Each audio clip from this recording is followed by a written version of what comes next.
Good morning and welcome to today's most daily devotional. We're going to be in Psalm 63 today, and it goes like this. Oh God, you are my God. Earnestly I seek you. My soul thirsts for you, my body longs for you, in a dry and weary land where there is no water. I have seen you in the sanctuary and beheld your power and your glory. Because your love is better than life, my lips will glorify you. I will praise you as long as I live, and in your name I will lift up my hands. My soul will be satisfied as with the richest of foods. With singing lips my mouth will praise you. On my bed I remember you. I think of you through the watches of the night. Because you are my help, I sing in the shadow of your wings. My soul clings to you. Your right hand upholds me. They who seek my life will be destroyed. They will go down to the depths of the earth. They will be given over to the sword and become foods for jackals. But the king will rejoice in God. All who swear by God's name will praise him, while the mouths of liars will be silenced. So this is a lament psalm, a psalm of lament that is often attributed to David because of the reference to the king and the enemies been dying by the sword and that kind of thing. It sounds very kingly. And it's a lament, but it's a strange lament. It's not like the other ones we hear. So we hear laments in the Psalms, like Psalms 22. My God, why have you forsaken me? Or Psalm 18. Or there's Psalms throughout that are laments, that are just crying out to God in the midst of the night and asking for God's safety and provision and care. This is not one of those Psalms. It's a different kind of lament. It's a lament that's almost a praise. It's a lament that's almost a joy.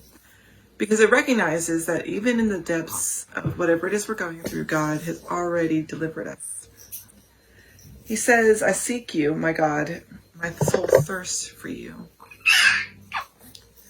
And I think what that recognizes is that in each of us, there is this yearning to be found, to be loved, to be discovered by God, to be one with the forces, or the force that controls the world, that cares for the world, that takes the world into his hands.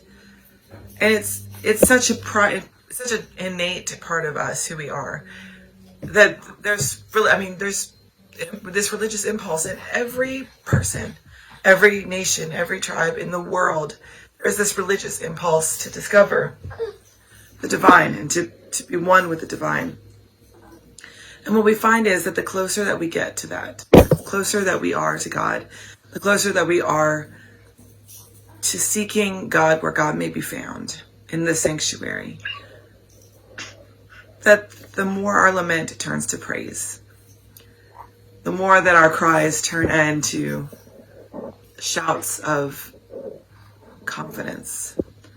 And it reminds me of the way that the Ukrainian people have been facing their time in the last month or so. They could have easily shifted into lament and why me? And there is some of that, obviously. But I've been struck by the way that they say, no, we're going to stand up. And we're going to be who we are. And we're going to stand up for our values and our lives. And we're going to be the people.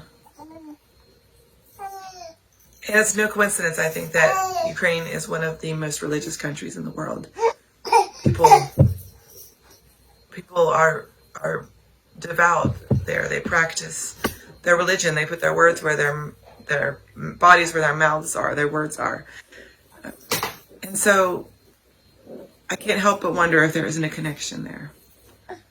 The deeper our connection with God, the deeper our relationship with God, the deeper our understanding of God's place, the more that we seek God, the more that we see God at work in the world, how much does our ability to stand up for what we believe in change?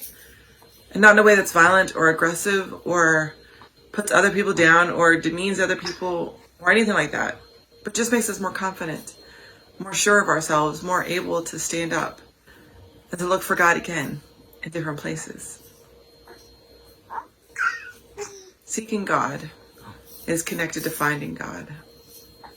And finding God is connected to having peace and confidence, no matter what happens. God bless.